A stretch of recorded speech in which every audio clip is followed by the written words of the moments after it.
This is a quick video to explain some of the details of installing Cranford's sounder products, sounder beacon products, and sounder VAD products.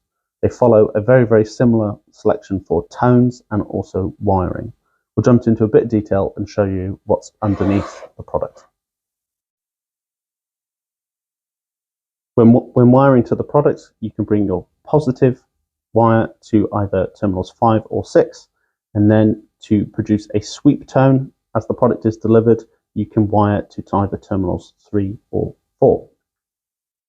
If you're looking to produce a continuous tone, so one that is just a constant sound, you can wire to either of the continuous terminals.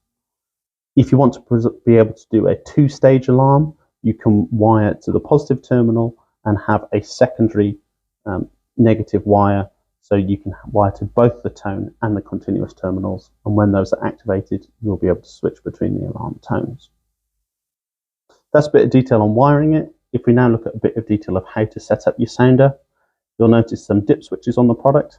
The dip switches at the bottom are all about your volume selection. Cranford's products have one of the widest volume selections available in the market with 3 different levels. You then have these dip switches above, which are for selecting the different tones. In the UK, there might not be a standardized tone, but in some markets overseas, you'll find that there is a national standard fire tone.